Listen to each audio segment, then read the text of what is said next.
Assalamu alaikum. Pourquoi je parle que principalement de tawhid, de la ilaha illallah, de la shahada, etc.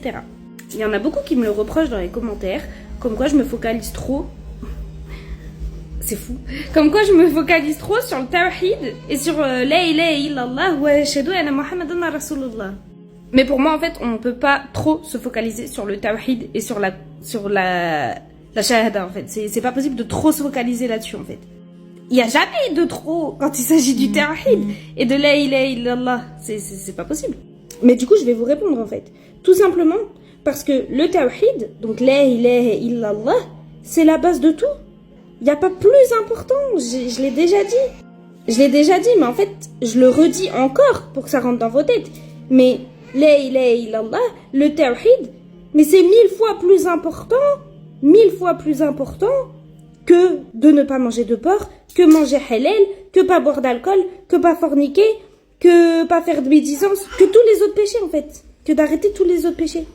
C'est le plus important. Mais pourquoi c'est le plus important? Tout simplement parce qu'en fait, sans le tawhid, bah vous pouvez pas arrêter tout ça en fait.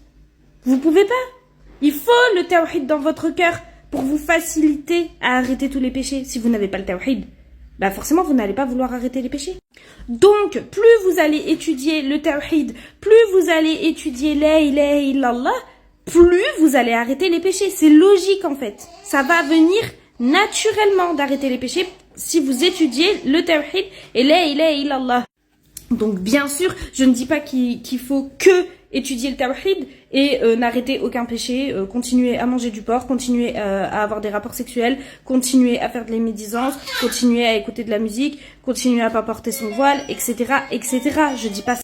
Je dis juste qu'en fait, quand on vient de rentrer en islam, avant de dire à quelqu'un arrête ci, arrête ça, arrête ci, arrête ça, dites-lui d'apprendre le tawhid, d'avoir de la connaissance sur la ilaha illallah, et forcément, naturellement, en apprenant tout ça, la personne va arrêter les péchés. On n'a même pas besoin de lui dire arrête les péchés et du coup de lui mettre un stress, parce que ça met un stress, ça met de la pression.